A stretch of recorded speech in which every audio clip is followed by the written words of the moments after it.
Genealogy solves the cold case of a Chicago man missing for more than 4 decades. CBS 2 Suzanne Lemonnier joins us now from Joliet, where she sat down with investigators who never gave up. Suzanne? Joe, through the dedicated work of the Will County Coroner's Office, which is right here behind me, along with the Will County Sheriff's Police, a family now has closure after their loved one left home to buy a pack of cigarettes and never returned. On July 30th in 1980, the body of an unidentified man was discovered inside this wooden crate that you see here. It was found on the grounds of the Lockport Locks power plant in Will County. On that day, a employee from the powerhouse had went out looking for some firewood and came across a crate that had been broken open, which had the body. The man inside this 4x4 by 2 feet crate had been shot to death. A 1.5-inch hole was drilled into the side of the crate, presumably to allow it to sink. Obviously, there was a lot of mob-related deaths back in that era and a lot that came into Will County. So is it a possibility we'll explore? Yes. Is it something I can say for certain? I don't know. In 2022, this sculpture was done of the unidentified man by a forensic sculptor using his skeletal remains. Then, on March 15th of this year, a DNA breakthrough. It sealed the deal, obviously, with the new technology. What an asset. The coroner's office has a partnership with Texas-based Othram Incorporated, the same company that did genetic testing in the Tylenol murder case. Using forensic genetic genealogy, Othram was able to identify the skeletal remains found here in Lockport 43 years ago, using a public DNA database and then testing a relative.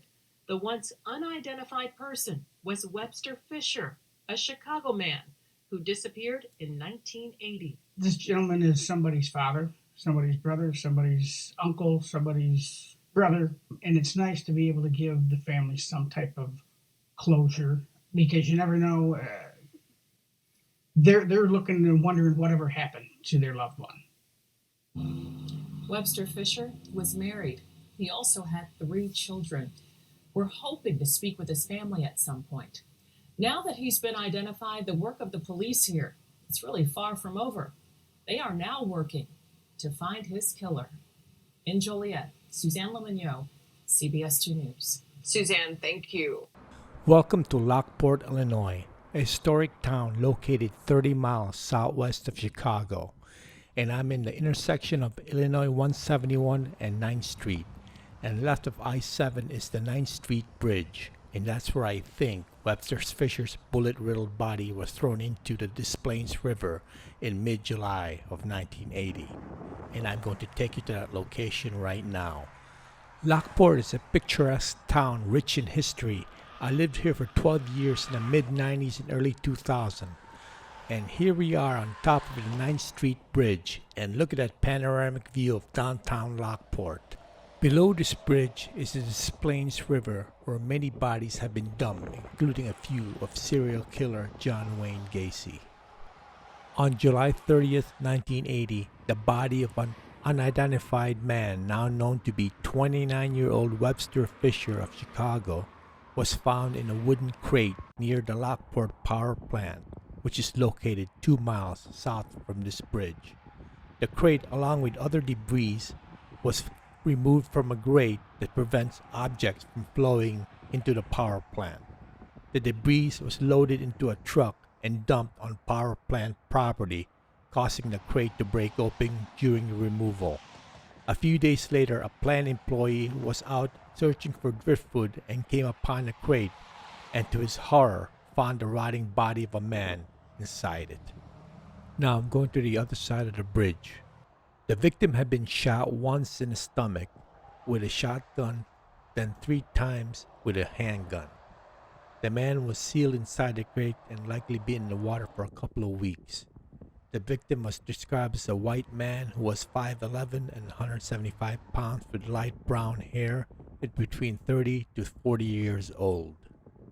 The victim was wearing blue work pants, green work shirt, wool socks, and 1 house slipper.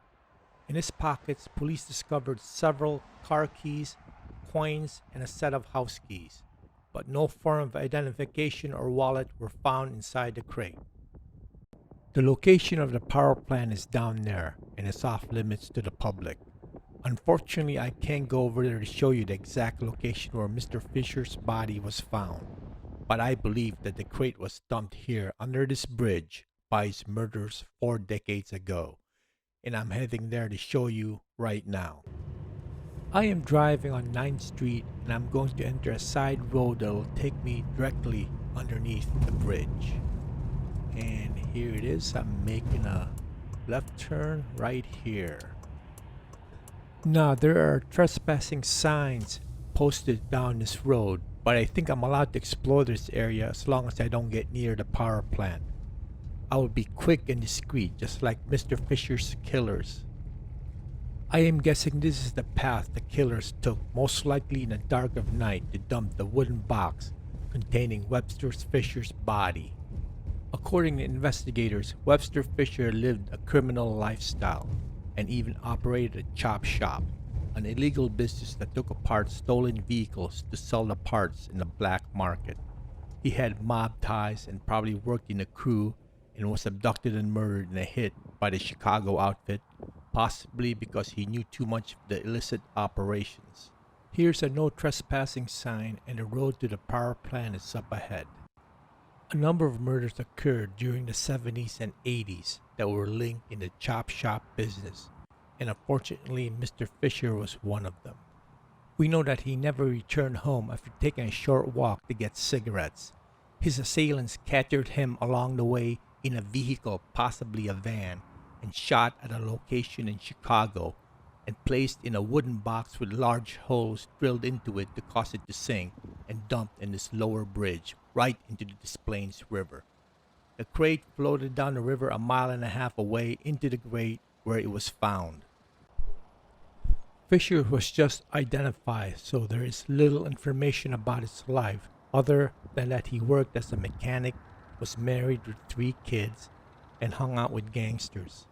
I did a search online to find more information, and I think he may have lived in the West Lawn area of Chicago, close to Midway Airport. It was reported to be a high crime area at that time. After driving around here, this would be the perfect place to dispose of a body. It's so desolate here, especially at night. Getting back to the story, after Fisher failed to return home, his wife reported him missing to the Chicago police, but nothing came out of it. And when his body was found 2 weeks later, police could not link Fisher to the disposed body, and he remained unclaimed for decades until genetic genealogy solved that mystery. And now they are finding the ones responsible for his brutal murder. He was loved by his family and he deserves justice.